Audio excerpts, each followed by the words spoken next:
Bien, buenos días mis hermanos. Estamos en el estudio de nuestra confesión de fe y en la clase anterior veíamos que en el principio el Dios Trino creó todas las cosas y el tema que estamos estudiando es la creación, la providencia y el hombre. Ese es nuestro tema.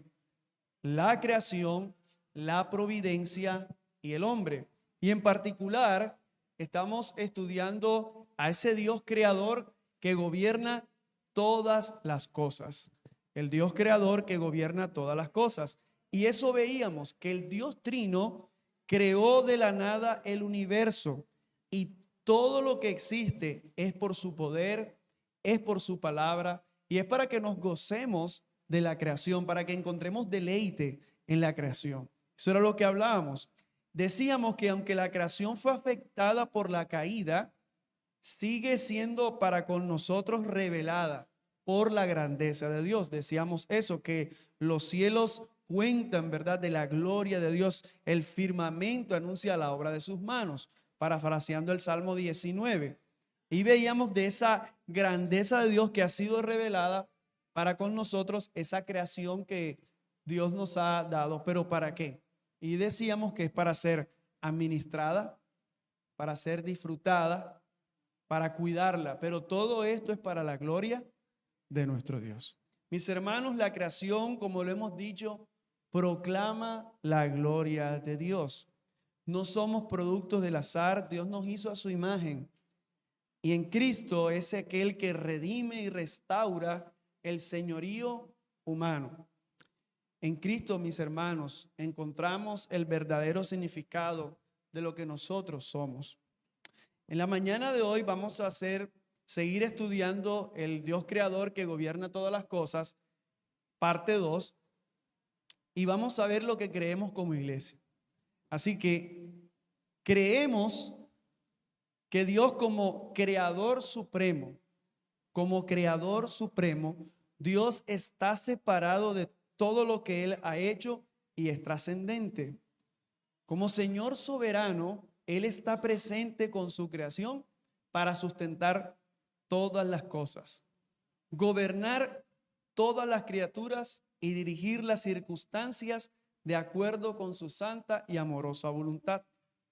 En todo, Dios actúa eminentemente para su gloria y para el bien de su pueblo en Cristo, concediendo gran consuelo y esperanza inconmovible en el amor, la sabiduría y la fidelidad de Dios para con nosotros en esta vida y en la eternidad. Dios es quien gobierna, mis hermanos. Dios está al control de todas las cosas. Imagine que usted sea el que gobierne y el que controle. No es así. Él es el que sustenta, Él es el que controla, Él es el que gobierna de manera amorosa. Así que hay varios aspectos que al leer esta segunda parte de nuestra confesión de fe, queremos profundizar en dos aspectos. El número uno es la trascendencia e inmanencia de Dios, estos atributos de Dios, la trascendencia e inmanencia de Dios.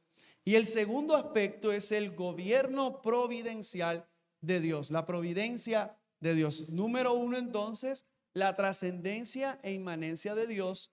Y número dos, el gobierno providencial de Dios. Cuando hablamos de trascendencia e inmanencia de Dios, sabemos que Dios se relaciona con todas las cosas. Él es el creador, lo hemos dicho, y nosotros somos sus ¿qué? Sus criaturas. Así que estas doctrinas y en particular estos atributos de Dios nos permiten ver que Dios es exaltado. Dios es lo más alto que nosotros podamos, y de hecho no, en nuestra mente queda corta. Él es grande. Y eso habla de la trascendencia. Él tiene el control, Él tiene la autoridad sobre la creación. Esa es la trascendencia. Pero en esa virtud que Él está en control de todas las cosas, Él no está lejano, Él está presente. Él está cercano con su pueblo. Él no está lejos, Él está cercano. ¿Pero de qué forma? De una manera personal, de una manera íntima. Eso habla de inmanencia. Entonces, trascendencia habla, ¿verdad?, de que Él es exaltado, pero la inmanencia habla que Él está cercano de manera personal. Si vemos en las Escrituras, hablando de estos atributos, el rey Salomón expresó lo siguiente cuando dedicó el templo. Mira lo que decía en primer libro de los Reyes, capítulo 8, versículo 27. Pero, ¿morará verdaderamente Dios sobre la tierra? Hace esta pregunta Salomón. He aquí los cielos de los cielos no te pueden contener, cuanto menos esta casa que yo he edificado. Aunque Dios, mis hermanos, no lo podemos meter en un espacio. No, Él es infinitamente grande, grande. Y es tan infinitamente grande que Él ha elegido revelarse y habitar entre su pueblo. Cuando Dios le dice a Moisés de un tabernáculo, Él dice: yo quiero estar en medio de ustedes, yo quiero estar con ustedes. Qué maravilloso, ¿verdad? Y de hecho, Él se acercó a nosotros primero. Él se acercó a ti y a mí primero. Ese Dios grande, en su gracia, en su amor, se acercó a nosotros. Así que Dios es trascendente. Significa que está por encima y más allá de toda su creación. Profundizando en esto, Isaías tuvo una visión impresionante de esta verdad, acerca de la trascendencia de Dios. Miren lo que dice Isaías capítulo 6, versículo 1. Vi al Señor sentado en un trono que alto y sublime. Las orlas de su manto llenaban el templo. El mismo Dios declaró: el cielo es mi trono y la tierra el estrado de mis pies. Esto, mis hermanos, muestra esa trascendencia. ¿Sabes qué muestra? Esa soberanía absoluta de Dios. Que Él controla todas las cosas. El Señor ha establecido su trono, ¿en dónde? En los cielos. Y su reino domina sobre todo. Son verdades que no podemos perder, porque Él es el que domina todas las cosas. Mis hermanos, Él tiene autoridad, recuérdalo, sobre toda la creación. Entonces, dejamos claro que Él es soberano, que Él está en control de todo, pero esta trascendencia no significa que Dios está lejano o que sea desconocido. Cuando leemos Romanos, ahora que estamos estudiando Romanos, capítulo 1, versículo 20, nos dice que sus atributos invisibles se ven ¿de qué forma? Claramente, se ven claramente en lo creado. Sus atributos invisibles, esas evidencias que Dios ha dado, se ven claramente. Aunque es infinitamente superior, esa trascendencia se ha revelado. Y eso es lo que nos lleva a la inmanencia de Dios. Al mismo tiempo, de ese Dios grande, de ese Dios que exaltamos y cantamos y decimos: Dios, tú eres grande, tú eres sublime. Dios está presente y activo en su creación. Dios está presente, Dios está activo. ¿En dónde? En la creación. Jeremías declara: ¿no lleno yo, dice Jehová, el cielo y la tierra? Maravilloso, ¿verdad? Él está presente. ¿Y saben cuál es el punto culminante de esta inmanencia? ¿Dónde se centra y dónde podemos ver esa inmanencia? En Cristo. En Cristo. Dice Juan 1:14. Aquel verbo fue hecho carne y habitó entre nosotros. Se hizo presente, se hizo cercano. Juan capítulo 1, versículo 14. Dios no es un ser distante, sino un Padre cercano que dice: yo seré vuestro Dios y vosotros seréis mi pueblo. Así que en Cristo experimentamos la maravilla de que el Altísimo se hizo accesible. Recuerden cuando el ángel, ¿verdad?, se acerca a María. Dice Mateo 1:23, he aquí, la Virgen concebirá y dará a luz un hijo, y llamará su nombre Emmanuel, que traducido es Dios con nosotros. Dios está cercano, Él está con nosotros. Aquel que vino y se hizo siervo, aquel que estuvo compasivo con los que estaban allí presentes, con los enfermos. Pero lo más glorioso de esa cercanía del Hijo de Dios para darnos a nosotros una nueva vida, pero se hace cercano Dios para nosotros ahora estar cerca del Padre. Porque lo que se había perdido era eso. Estábamos distantes, lejos de Dios. Estábamos apartados, estábamos muertos en delitos y pecados, pero Cristo colocó su pie, Cristo se hizo cercano, aquel verbo se hizo carne para nosotros ahora estar cerca del Padre por los méritos de Cristo. Trascendencia e inmanencia de Dios. Y esto, mis hermanos, nos lleva a entender ese gobierno providencial de Dios, que sería el segundo punto. El entender que es un Dios grande, sublime, pero que también está cercano, nos lleva a confiar y a decir, si Él está presente con su creación para sustentar todo, si decimos que Él es el Señor de todo, si decimos que Él está presente, si Él es activo en todo, entonces Él gobierna. Entonces Él es el quien gobierna.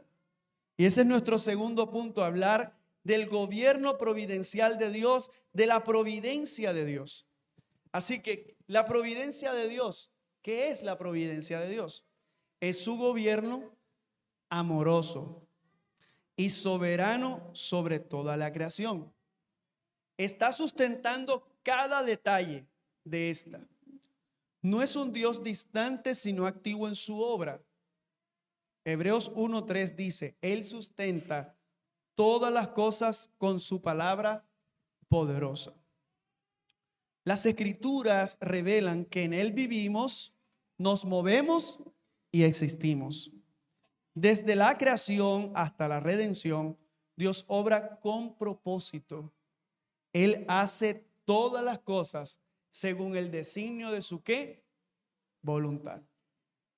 Así que Él es el que gobierna y en estos textos nos muestra su acto soberano. Sobre todo está el Señor. Nada está fuera de la voluntad que es buena, es agradable y es perfecta. Así que esta providencia de Dios, si profundizamos mucho más, podemos ver esa manifestación de la providencia de Dios.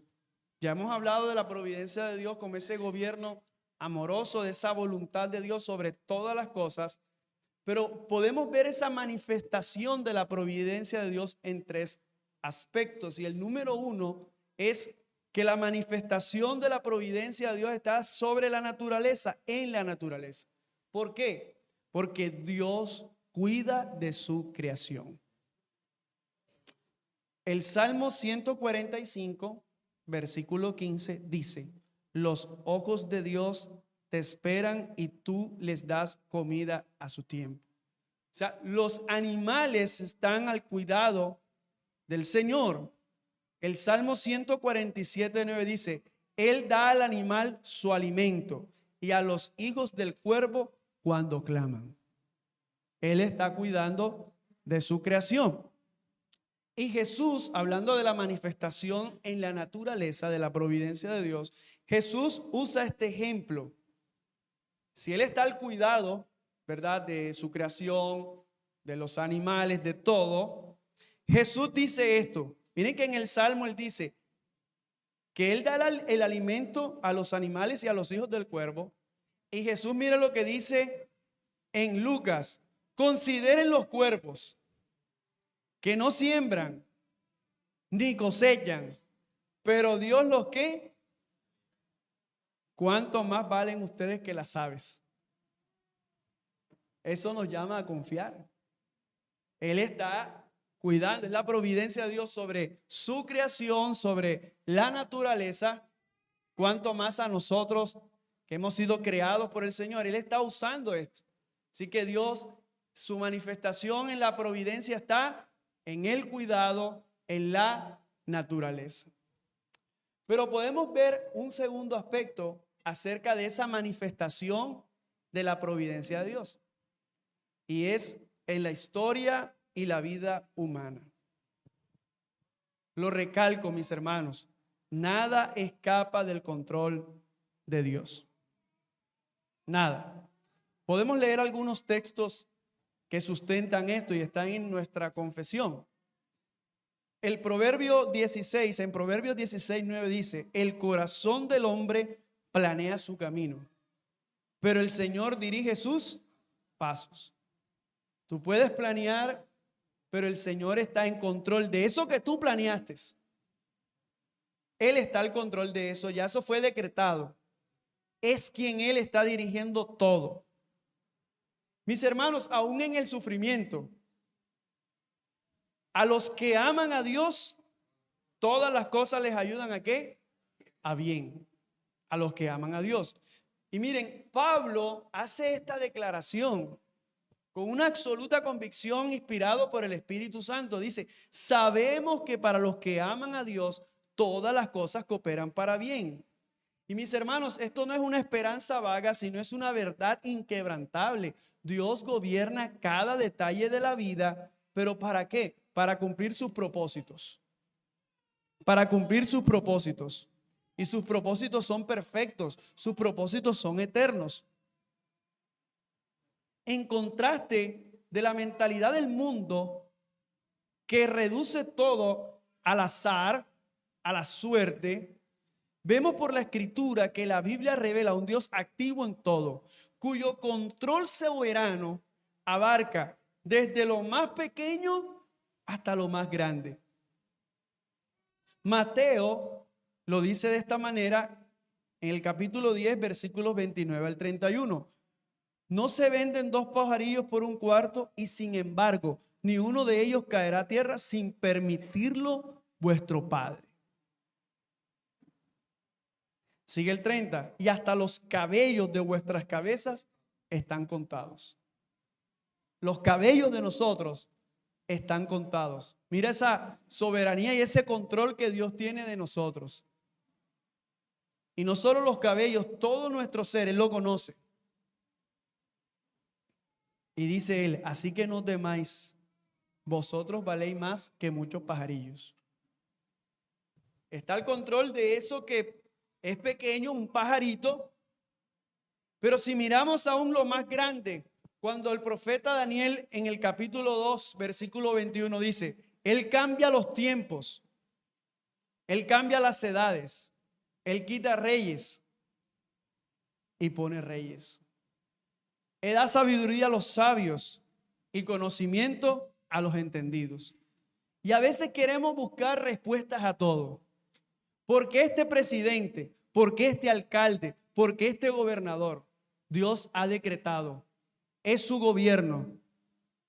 Es la providencia de Dios. Él es el que pone. Él es el que quita. Las doctrinas tan importantes como estas no son que las tengamos para ser debatidas en discutir, sino más bien que las creas y las vivas acerca de este amor soberano y providencial de Dios sobre cualquier cosa que estés viviendo. Pero también en la historia, además de la historia, vemos ese gobierno providencial de Dios en la redención. Así que como iglesia creemos que en todo Dios actúa eminentemente para su gloria y para el bien de su pueblo en Cristo, concediéndonos gran consuelo y esperanza inconmovible en el amor, la sabiduría y la fidelidad de Dios para con nosotros en esta vida y en la eternidad. Así que Dios nos ha creado y nos ha redimido para su gloria. Esto fue decretado así. Ese es el gobierno de Dios. Dice, todos los llamados por mi nombre, para gloria mía los he creado. Isaías 43:7. ¿Y cuál es el propósito de esto? El propósito que habla aquí Isaías, conformarnos a Cristo, dice, porque a los que de antemano conoció, también los que los predestinó a ser hechos conforme a la imagen, a la imagen de su Hijo. Todos mis hermanos, en la redención, eso que Dios ha decretado en salvarnos en Cristo, es para la alabanza y la gloria de Él. Ahorita lo leíamos. Pero también Efesios nos dice, y todo sometió bajo sus pies, y Él le dio por cabeza sobre todas las cosas a la iglesia. Y este es un himno que en el contexto del versículo 20 al 23 muestra la soberanía de ese Cristo resucitado. Así que la providencia de Dios en la redención, en este aspecto, se ejerce también, hablando de ese Dios, y no lo perdamos de vista, en Cristo. Él gobierna todo. Y todo incluye también a la iglesia. ¿Para qué? Para cumplir el plan redentor. Para cumplir el plan redentor en Cristo. Hemos sido justificados y desde el principio hasta la eternidad vemos que por Él fueron creadas todas las cosas. Todo existe por Él y para Él. Entonces hemos visto que la providencia de Dios se ve en la naturaleza, en la historia, en cualquier situación de la vida humana, pero también en la redención. Y esto nos lleva a refutar cualquier postura. Por ejemplo, todo dualismo que pretende dividir el universo entre fuerzas equivalentes como el bien y el mal, Dios y el azar, lo espiritual y lo material. La Biblia dice, yo soy el Señor y no hay ningún otro, fuera de mí no hay Dios.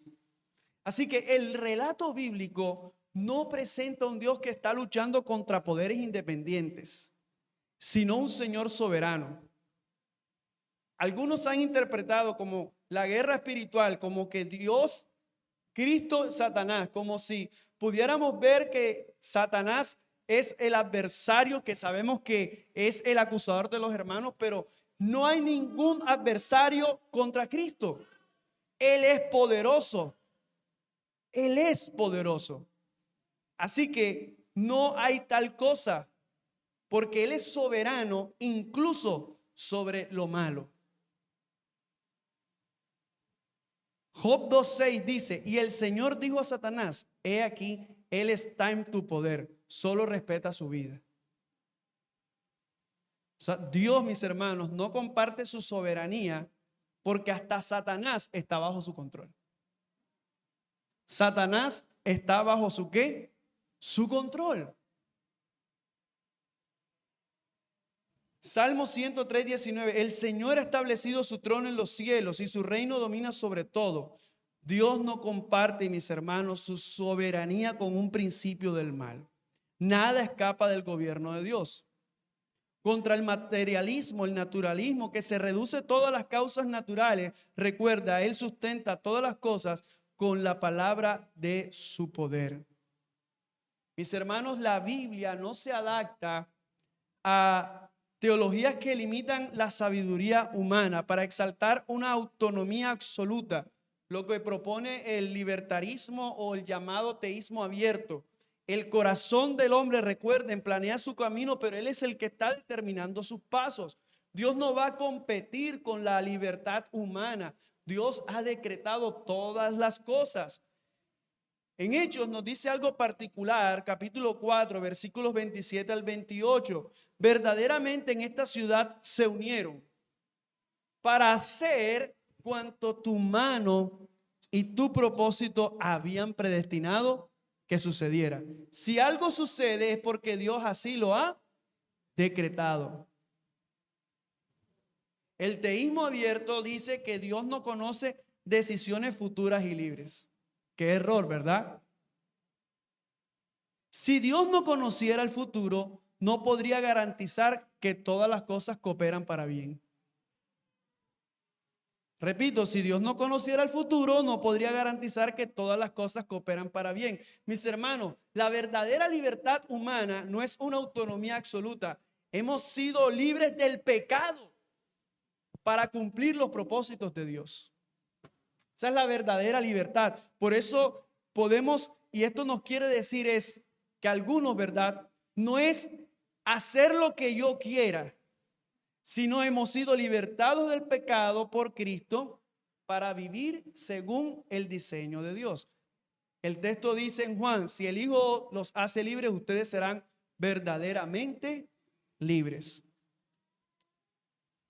Y eso, por eso hablamos de refutar muchas y algunas filosofías que están quitando la soberanía de Dios sobre todo. Él ha decretado todas las cosas. En estos días vimos una noticia de un avión que se estrelló. Mis hermanos, eso fue decretado por Dios. Eso está en el control del Señor.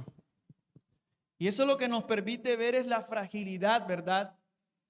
Y llevarnos al evangelio cada día. En vez de estar preguntándonos por qué y haciendo y empezar a decir cosas de Dios que no lo son, fue decretado por Dios. Nada se escapa de la mano del Señor.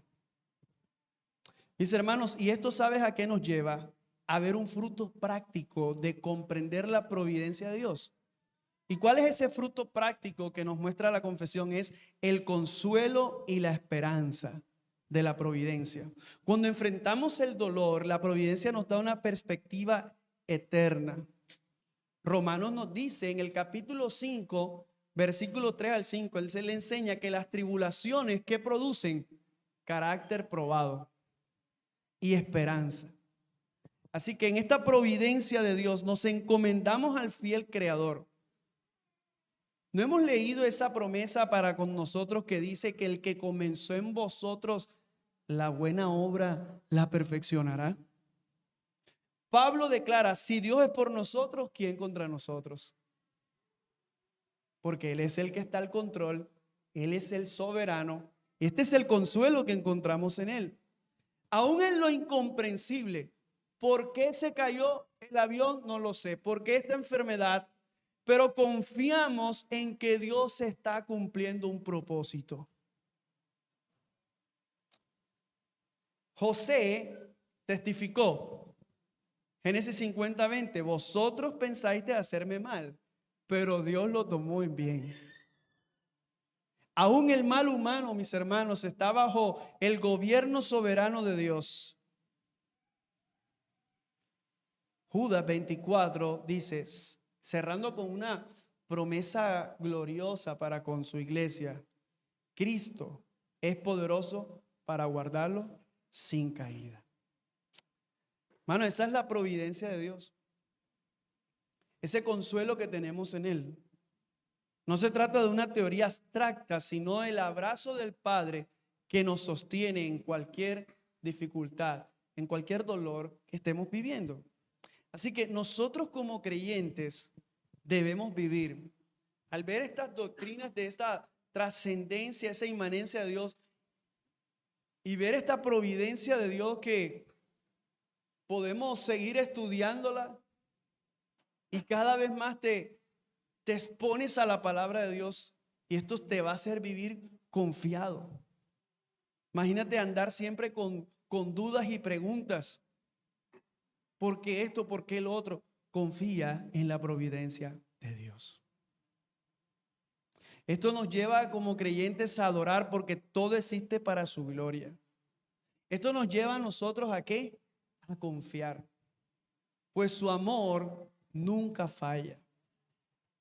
Nos lleva, mis hermanos, a vivir en una obediencia, pero en una obediencia con gozo, a vivir con contentamiento. sabiendo que cualquier dolor, sufrimiento, tiene un propósito eterno. Hermanos, al culminar esta parte de nuestra confesión de fe, que Dios crea y gobierna todas las cosas, debemos reconocer que esta verdad no se trata solo de saber que Dios gobierna. Sí, Dios gobierna, sino de vivir esta verdad. Eso se debe notar, se debe ver. La creación proclama su gloria y la providencia sostiene nuestra esperanza. Y Cristo, el Emmanuel, revela que este Dios trascendente se hizo cercano para redimirnos. Esto, mis hermanos, una vez más nos lleva a vivir con plena confianza. Recuerda que nada se escapa del control soberano de nuestro Dios. Porque no somos víctimas del caos. Él obra sobre todas las cosas conforme al propósito que Dios tiene. Frente a las mentiras de nuestra cultura que intentan negar el poder de Dios, que intentan reducirlo a una energía, que intentan reducirlo a una ley o convertirlo en aquel que sirve a los deseos del hombre, debemos afirmar, mis hermanos y amigos presentes, que Él es el único Señor, que Él gobierna sobre todo, incluso sobre aquellos que están viviendo circunstancias y te haces preguntas. Mis hermanos, esta verdad lo que tiene que hacer es transformar nuestras vidas. Esta verdad nos da esperanza porque nos ha dado libertad en Cristo. Y lo que esto debe hacer es motivarnos a adorar al Señor. Eso es lo que debe motivar, sabiendo que nuestra seguridad está en sus ¿qué? En sus manos.